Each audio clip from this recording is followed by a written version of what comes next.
All right, Scott, welcome. Thanks, Melina. Appreciate the warm welcome and the kind words. And good afternoon, everyone. I see so many friends and colleagues and amazing leaders in the room today. So grateful for you being here today. Look forward to hopefully a really fun and interesting conversation. Great. Well, we're going to start with a couple of questions from me just to get the audience give the audience a little bit of time. But please do submit your questions so that we can have an engaging conversation here that includes all of you. So Scott, I want to start just kind of maybe a little bit more on the story level. So you've long been looked to as an inspiration for all entrepreneurs here in Indiana. Obviously the success story of starting, scaling, and then selling ExactTarget. So we all know kind of about the success today. I think people would be interested in hearing when you look back at the time in the early days of ExactTarget, when you had a problem to solve and you founded the company, take us back a little bit and tell us more about what that was all about. Be happy to, Melina. We founded ExactTarget 25 years ago, which feels like a long time ago. Yes, thank you. And actually very proud that Salesforce still has such a large presence here in Indianapolis, and we'll get to that part of the story a little bit later, but we really started with very humble beginnings. I had recently completed my MBA at Kellogg, and my brother-in-law, a guy by the name of Chris Baggett, a really brilliant entrepreneur, had this idea around helping small businesses leverage the internet, and very specifically leverage email marketing to connect with customers and build deeper relationships. And Chris had this incredible background in database marketing and really had the vision that the internet would transform business and certainly would transform marketing and make database marketing very, very powerful. Really make what was formerly impossible possible. Chris was a small business owner and was feeling the pain firsthand. So he really was in many ways the perfect founder. Strong database marketing background, small business owner, trying to use email and digital marketing and struggling. And then Chris had just incredible vision and determination. So he convinced me to quit my job in Chicago and move our family to Indianapolis. And my wife, Erin, who's here today, is from Indianapolis, from Greenfield, Indiana. So that worked just perfectly for us as a family. So we went for it. So moved here, had a third co-founder named Peter McCormick, and we started ExactTarget, very humble beginnings. And in many ways, as I reflect back on our journey, we did so many things that I probably wouldn't advise any founder, any entrepreneur to do today, and they were just out of pure resourcefulness. We raised money from friends and family. We worked without a salary for the first 9 months of the business. We sold all of our friends as our first wave of customers. We ended up launching reseller relationships before we even really knew how to sell the technology ourselves. But from the very beginning, Melina, I was overwhelmed by this wonderful community. I'd never lived in Indianapolis, and I found everyone I met to be so smart, so kind, so helpful, happy to make introductions, happy to be an early customer. And I fell in love with Indianapolis, and over the course of time just became very proud to be building a software company in the state of Indiana, and in many ways wanted to reach the highest level of success possible to see if we could really make a difference in our community. And that only came from people pouring into me, and really I'd say for the first time in my life, because I had moved quite a bit as a child and quite a bit as a young adult, I really had never been in a community where I felt like I was a part of something bigger than myself, and I really, really felt that when we got rolling here in Indy. And then, as you probably know more of the story, we started with email marketing, and then we evolved into mobile and social and really all forms of digital marketing. We started with small businesses, like really, really tiny small businesses. Our early clients were dry cleaners, pizza shops, sporting goods stores. And then over our 10, 12-year journey, our clients at the end of the journey were Microsoft, Nike, Bank of America, really the largest organizations in the world. And we started out US-centric, and then we were very global by the end of the journey as well. So it was a remarkable journey. Our culture hopefully highlighted the best of Indiana, which was this mix of humility and kindness with a whole lot of ambition and competitiveness. And I was just offered so many opportunities to get involved with the Sports Corp and so many other incredible organizations here in Indianapolis. And I really am very proud that Salesforce is still such a strong employer in the tech sector and so involved philanthropically. And maybe the last thing I'll share also, Melina, is when we started ExactTarget, it really is when the internet was coming of age, and there was magic and mystery and excitement around what was possible and how the internet would change our lives and would really transform business. And as history often repeats itself, here we are in the AI age, the AI transformation. So we'll talk more about AI, but there are a lot of parallels between the time and the opportunity we started ExactTarget to the time that we're living in now. That's great. And special thanks to Aaron for bringing him back to Indianapolis. So, you covered this a little bit in your comments, but can you talk just a little bit more specifically on what Indiana had to offer that you think really made it better here? I think top of the list, just talent, incredible workforce, really stemming from our remarkable universities. And we have so many amazing universities here today, so thank you for supporting the Economic Club. But we hired from IU, from Purdue, from Marion, from Ball State, from DePaul, from Butler, from UIndy. We really were a representation of these remarkable universities. And TechPoint and the Aura Fellowship, and now later Mitch Daniels Leadership Foundation were all instrumental programs in helping us find the best and brightest in the state and keep them here in the state of Indiana. So I'd say top of the list is just really access to talent and phenomenal universities. Second would be the power of this community and how well private and public sector works together. I think we kind of take that for granted here in Indiana, but as I've spent a lot of time in Silicon Valley, New York, Boston, Atlanta, that just doesn't exist anywhere else. There is no CICP in other parts of the United States that really replicate how our leaders work together, and we really felt that during our ExactTarget journey, and I still do. And the third, and I'm always a little hesitant to point this out, but just the affordability. This is a wonderful place to live, and it's an affordable place to buy a house, and you can build a team without having to pay Silicon Valley wages, and that creates a real competitive advantage. I think the one element that people really underestimate about Indiana, though, is just our massive ambition. And I think because we lean on Hoosier hospitality, we tend to be humble, tend not to be big self-promoters. I think others across the country may underestimate what we're capable of or underestimate what we're setting out to accomplish. And I think today is really a magical time in our community. There are cranes all throughout the city, and the work that's being done at the airport. I know Mario was here today, Pacer Sports and Entertainment. Herb Simon doesn't stop, continue to tackle new projects like the Ritz-Carlton and the new music venue, everything happening in the sports community, what Lily's doing with NVIDIA. It's almost so prolific that we need to focus more on storytelling and repeating the stories that everybody can really register the magnitude of what we're doing. But I really think that's the one element that others underestimate, and I've even felt that as we raise capital from investors on the East Coast and the West Coast. If you haven't been here in Indiana, you may not have a full appreciation for just how smart and ambitious the workforce and folks are. Very, very well said. I feel like I should maybe ask the other side of the coin too. What are some of the challenges here that you face either now or that you did in your journey? It was interesting. Early challenges on the ExactTarget journey, we didn't honor daylight savings time. Thankfully, we solved that. And believe it or not, lack of direct flights was a real impediment as we were building relationships out in San Francisco and in other tech sectors. Thank you, Mario. Thank you, everyone at the airport. We've made great strides there as well. I would say our biggest challenge today is lack of founder density and lack of venture capital density. And what I mean by that is when you spend time in San Francisco, Eric Christopher, our new CEO of TechPoint, spends a lot of time out in the Bay Area, and we talk about that often. Same with Blake from High Alpha. Your social network and your business network are really the same. Your neighbors are building startups. Your neighbors are venture investors. Those you hang out with on Saturday at the soccer field, well, they're building companies as well. And it just creates this flywheel of learning, inspiration, motivation.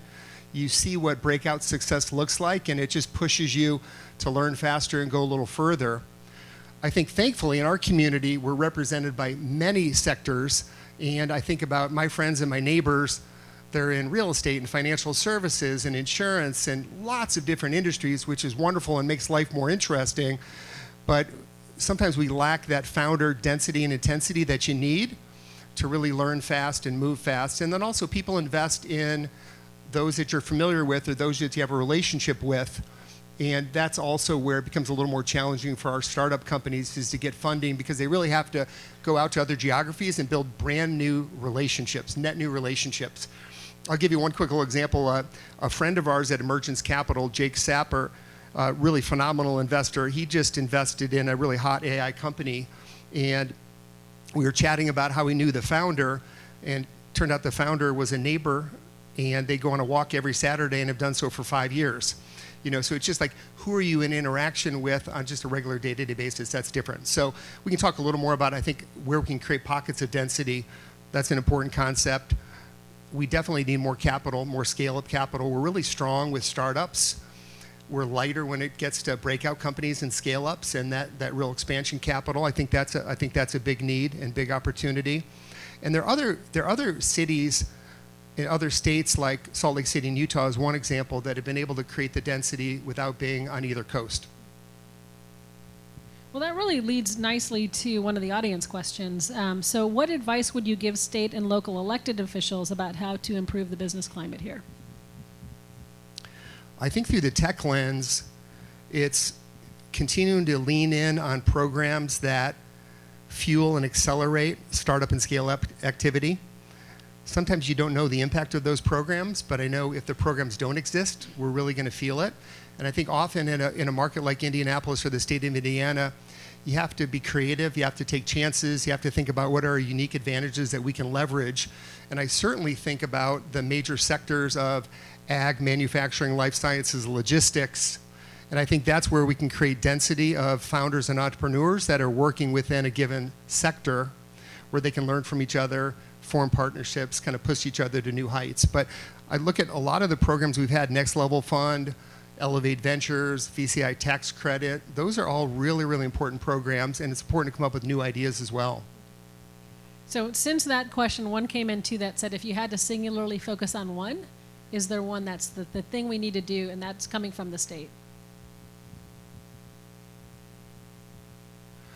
I think bring more venture capital to the state of Indiana. That'd be my number one, and that's both homegrown funds as well as funds in other parts of the world that see how much potential we have here in Indiana. And just this week, Governor Braun and Secretary Adams announced an investment in an Israeli venture fund with the concept of tapping into all the tech and engineering expertise in Israel and helping those companies build a presence in the state of Indiana. So that would be an example of a net new idea and something that, we'll see what kind of an impact it has over the course of time. But I think just generally, more the better. More investment activity, more founders, good things are going to happen. Very good, thank you. Here's a question from the audience. I like this, the way they phrased it. I call India a two-call town. Imagine you can reach anyone in the city with just by 2 phone calls. Do you agree with that, and how can we leverage that as our special connectedness? I 100% agree with it. I think it's our superpower.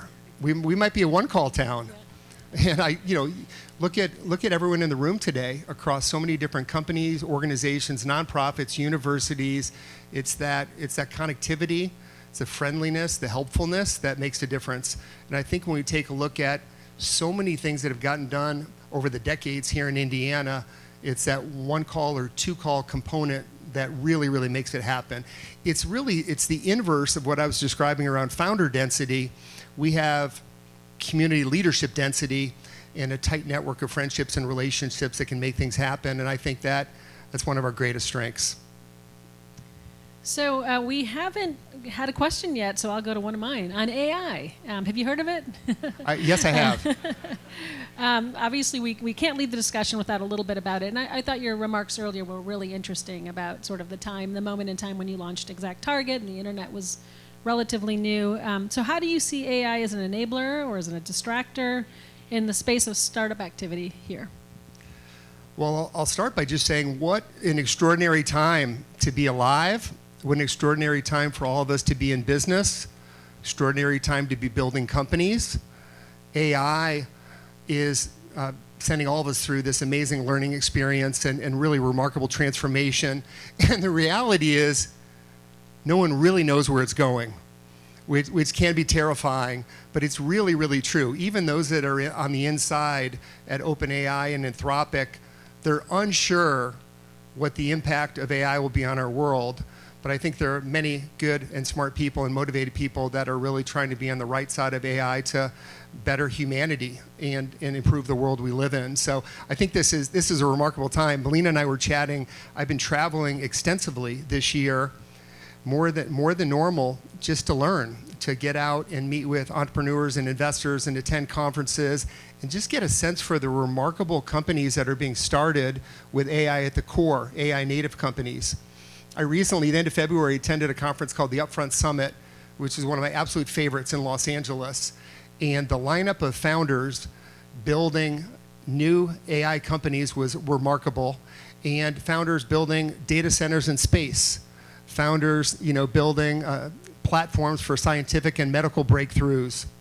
One founder of a company called Colossal that's focused on de-extinction, bringing extinct species like the woolly mammoth back to planet Earth. Not sure how that's going to work out. Definitely well outside my expertise. But when you hear from founders that are raising capital and going after the most difficult challenges facing society, that's really, really motivating. Second thing I would share, Melina, is we're seeing AI native companies grow at completely unprecedented rates.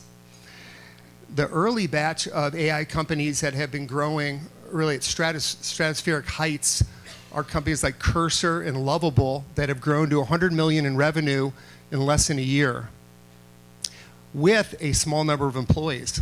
So like the method of building a company today is so remarkably different, may not require as many employees as what we've seen historically, but the opportunity to increase growth and wealth and opportunity is very unprecedented. And then Anthropic, with their Claude product, they've been very open, I'd say, about sharing revenue growth, and they went from $1 billion in revenue to $6 billion last year, and now they're reporting that they're at a $30 billion run rate. We've never seen companies grow at this speed, so that's intriguing. Bringing it kind of back down to earth, what I'm seeing in our portfolio companies is really software development is the first area where we're seeing extraordinary breakthroughs. Speed in which you can write code and develop new products is at a very, very fast clip, and it's collapsing roles. There used to be very clear lines behind and between what a designer would do versus a product manager versus a software developer versus a QA engineer. Now those are really blurring with these new tools like Claude Code, and it's going to be moving into other forms of work very rapidly as well. It's really interesting. The early large language models were trained on really all known information, all knowledge and information available through the internet and private data sources. And now they're heading through a wave of deeply studying each job function that we find in corporate America. So if you're a financial analyst, if you're a scientist, if you're second year working for an investment bank in New York, these LLMs are getting trained on the specific role and function that all of us do in these roles and building that expertise in. So we're gonna have co-pilots and accelerators really, I think, for every job around the world. Some jobs will be eliminated, but many new jobs are going to be created as well. I saw a recent statistic that there are more openings for software developers today than there have been even a year ago or 2 years ago. So I'm an optimist, and I think we're going to make the world a better place through the use of AI, and it's going to be fun to be a small part of it. Kind of continuing on the AI theme, you and I have been working together on some partnerships with universities and trying to match students and projects. Can you talk a little bit about, just in your experience at High Alpha, the value of the student experience and how you see that being leveraged here in Indiana? Be happy to. One of the legacies of ExactTarget that I'm most proud of is a nonprofit called NextTech, formerly the ExactTarget Foundation. And when we were acquired by Salesforce, we spun NextTech out and focused on computer science education, K through 12. And the state of Indiana and the schools all throughout the state have been an incredible partner. And we're one of only a handful of states that have enabled all K through 12s to teach computer science and now AI. And it's actually a high school graduation requirement for this class of high school graduates. So I think it really starts with digitally enabling our youth, and they're so smart and so quick and are able to use these tools in really powerful ways that the more we can lean into education, the better, and then all the way through the collegiate experience. And then, Melina, I know you're leading a lot of AI education and awareness and literacy programs for small and medium-sized businesses. So I think the more we can lean into these new technologies and find where we can create unfair advantage, or at least make sure we're using these tools to the fullest, all the better. So when I think about like our sector strength, let's just take manufacturing, we should be the leaders in AI for manufacturing. We should have AI native companies building technology for the manufacturing plant, the manufacturing floor, in a way that others on the coast maybe can't match. So I think those are kind of the unique sparkles of opportunity for us to look for and lean into. Great. And I'll just say we had a question come in that you, I think, just answered about how should college grads be looking at AI as they have their career journey. And I'll just share that recently in a meeting, a very large company said they will only look at students who have some AI project experience. It doesn't have to be a degree per se, but I thought that was interesting. Funny little anecdote, Melina. A guy named Jason Lemkin, who runs an organization in Silicon Valley called SaaStr, recently on a podcast was sharing that when you ask an interviewee, give me an example of how you're using AI in your daily life, you tend to get one of two answers. You get a little bit of a blank stare if they're really not leaning into AI, or they can't stop talking about everything they're doing with AI and the agents they're building and everything they're learning and how it's just part of their daily life. So I think it's kind of bifurcated, but over time, AI is just going to get woven into our lives in many ways that aren't even that visible. You were talking a little bit about next tech and youth, and so AI or not, I think more broadly, how do you encourage and inspire young people to be interested in entrepreneurship? We have so many amazing entrepreneurs throughout the state. Actually, I've met 2 or 3 entrepreneurs today before we kind of came into our main lunch, and I think you know, for young entrepreneurs, it's I think the maybe satisfaction and reward and richness that comes from seeing a problem that you want to fix or that you want to solve, and then being able to do something about it. And those early lessons of entrepreneurship, you know, can really build life skills that really help you, you know, at a later part of your journey, Melina, whether you might be starting a company or you're part of an early stage company or you're just part of a larger org, but you have a real entrepreneurial mind and way of attacking problems and wanting to solve problems and wanting to take action.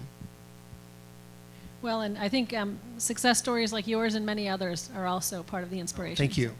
In your opinion, could you say whether you think artificial intelligence will either hurt or benefit the creative industries?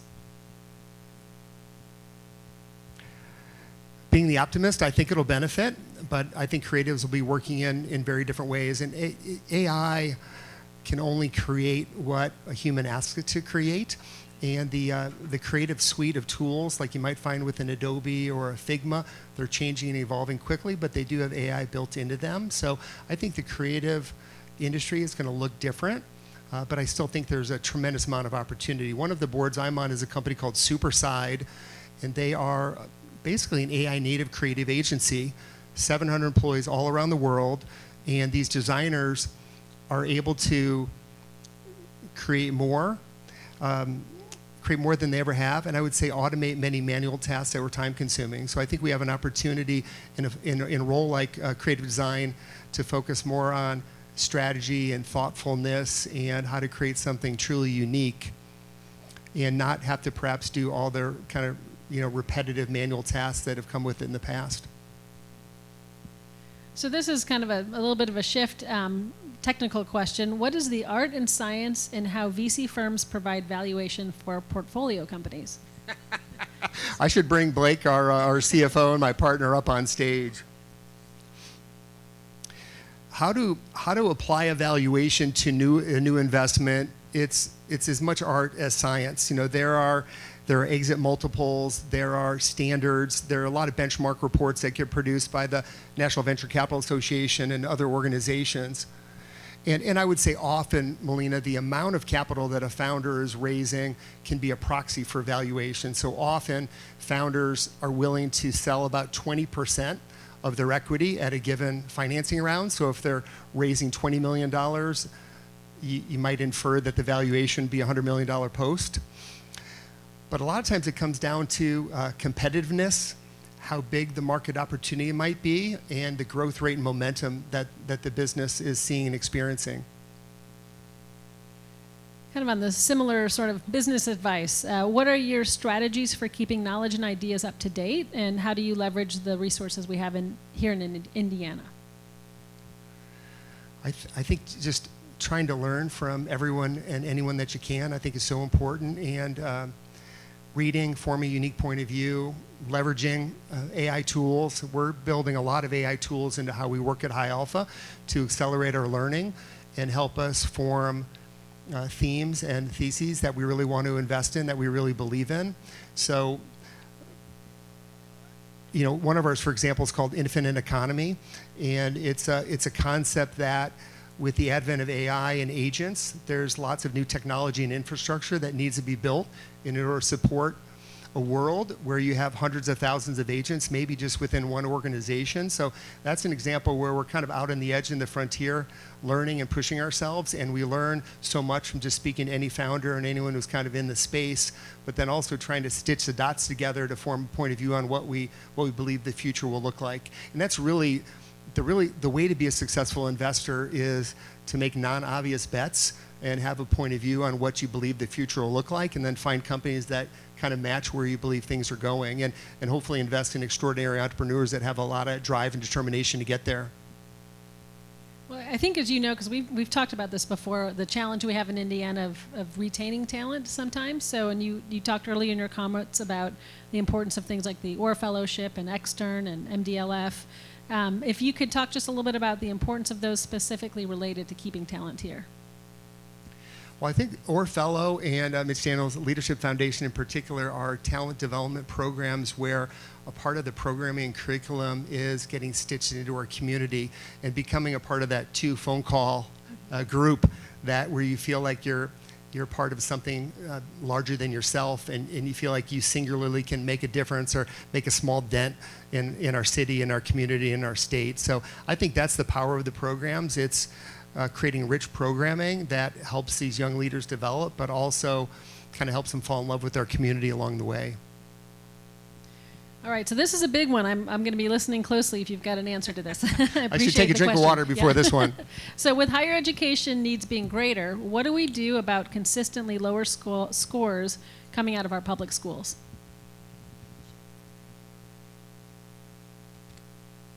Boy, that is a tough one, Melina. I'm not sure I've got the expertise there.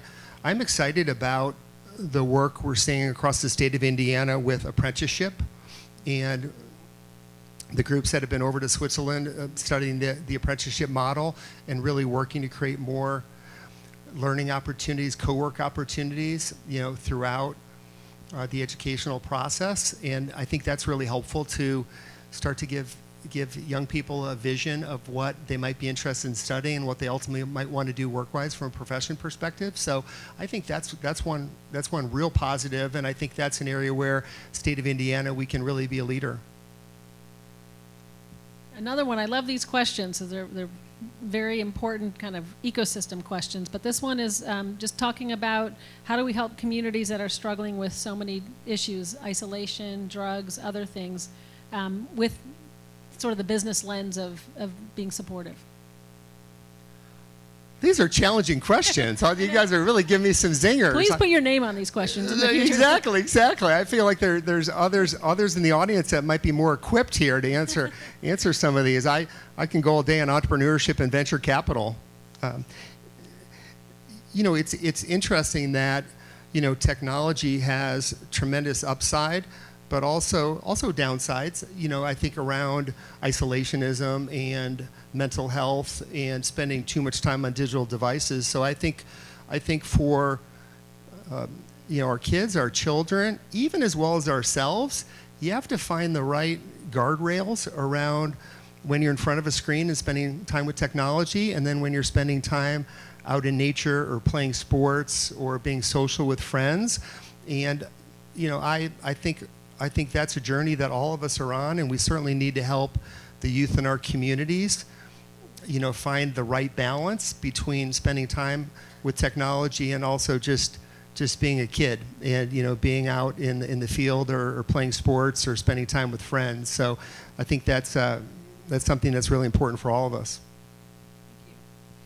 So you've been around a lot of founders. You are a founder. And so when you think about the traits of successful founders, do you have a few traits in particular that you kind of always come back to that tend to be leading to success?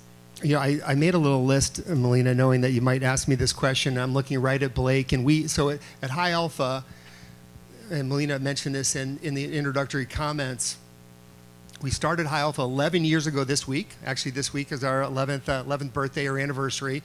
And we really set out to build a platform to help entrepreneurs build breakout companies and build a support system that we ourselves wished we had back in the day that we were starting our own companies.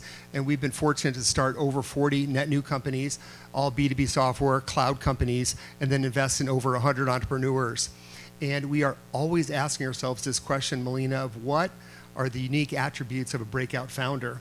And the neat thing about venture investing is, it takes a while for you to see how you're doing, but once you get 11 years in, like we are at High Alpha, you start to see what's worked and maybe what didn't work quite as well. So I did write down some observations I have from those entrepreneurs that have been most successful with us. And Blake, you'll have to tell me later whether you agree with this list or not. Multiple founders, I believe, do better than sole founders. 2-3 co-founders, really important, just to share the pressure, the excitement, the joy, and make sure that you have others by your side that cares deeply about what you're building as you do. Second, this is kind of an interesting one because I don't come from a deeply technical background, but as I reflect on our breakout companies, many have had very technical founders. And in this AI age, there's no question the CEO of most AI native companies are very technical themselves. I'd say third, they're phenomenal at building teams. They're dynamic, they have charisma, they're able to set a vision that people just want to be a part of. And as an early stage entrepreneur, you are always selling your vision to investors, to team members who want to come work with you, to early customers. You really have to believe deeply in what you're doing. So that's really important. And then maybe the last one I'll highlight is most successful founders, I'd say they're very curious, they're lifelong learners, and they're very, very creative. And in many ways, they reject common playbooks, and they find very unique ways to go to market or to build their business. I have one founder I'm fortunate to be working with right now, a guy named Henry Lagarde. He has a company down in Austin, Texas called Verisol, and they're a fraud detection platform. So with the advent of AI, a downside of AI agents and AI potentially getting in the hands of bad actors is there's more fraud and more kind of bad behavior online than ever before. So Verisol provides a protection layer, and Henry uses a phrase of one, that everything they do, they want to be unique and different, and he really pushes his team to come up with very creative ideas. So I'll give you one quick example. Last week, they're a 5-person startup, very, very small and scrappy. They had a customer appreciation week, and they rented a digital billboard on Times Square and ran advertisements for each of their clients promoting their business. Scrappy, resourceful. They found that it was very affordable. I've never had an early stage portfolio company rent digital screen time on Times Square, yet their clients loved it and they amplified it on social media, and it turned out to be a huge success. So I think it's just that always pushing yourself to be creative is a key attribute. So one of the audience members asked, what are 3 things leaders in our community can do to help drive growth and venture capital inflows to Indiana? I think storytelling. We have so many success stories. I think we need everyone's help in amplifying those success stories and putting faces behind, putting faces kind of in front of the companies and those success stories. We have a lot of quiet success stories, silent success stories through the state of Indiana. I think we need to amplify those leaders and those creators and those entrepreneurs, every chance we get. And then I think it's getting people getting people here is always a winning strategy. And even events like the Final Four, congrats to the Sports Corp for a remarkable Final Four.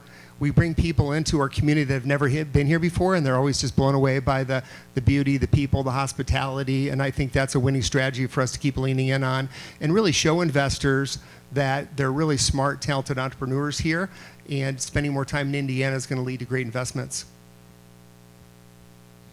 So here's an interesting question. How can companies and individuals who choose not to adopt certain technologies like AI stay competitive and stand out in their industry?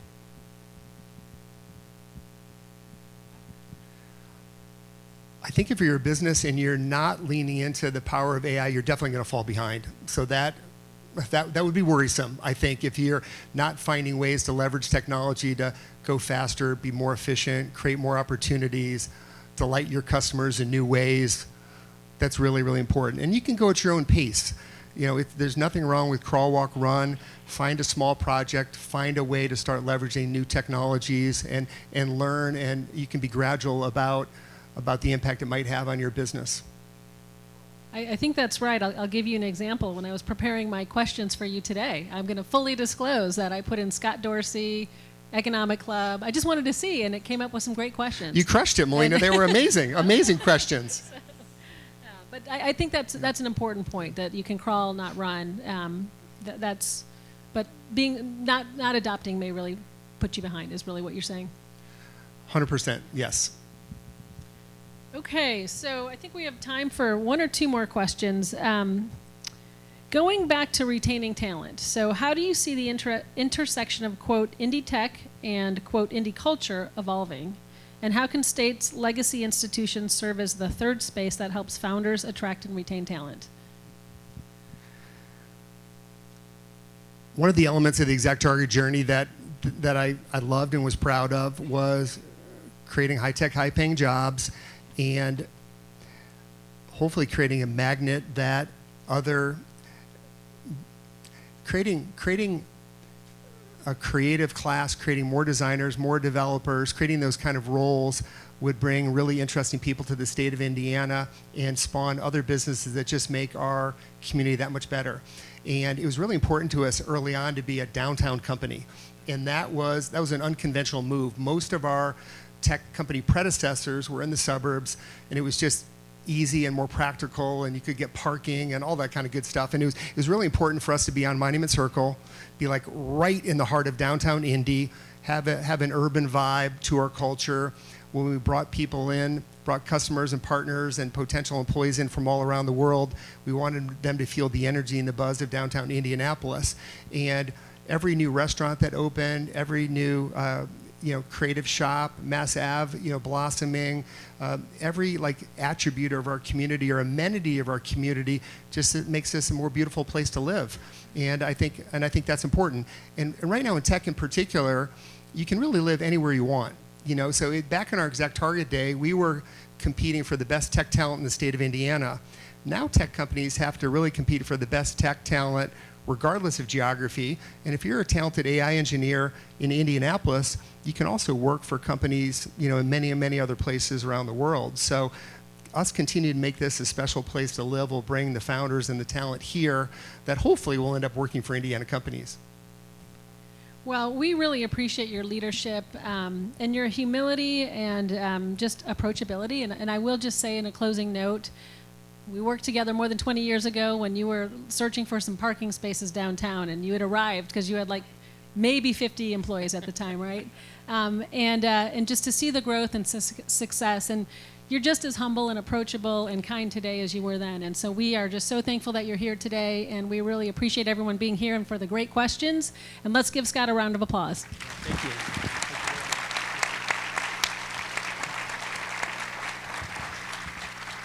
Thank you, Melina, and thanks to each and every one of you that make Indianapolis and Indiana such a special place to live and work. And I think our best days are ahead of us, and very excited to see how we're able to leverage these new technologies to make this an even better and wonderful place to be.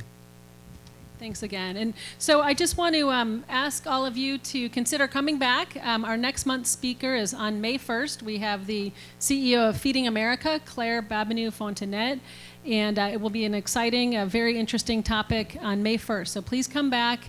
And again, if you have you parked in the Denison Plaza garage, feel free to grab a QR code on the way out. And thanks again for being here today.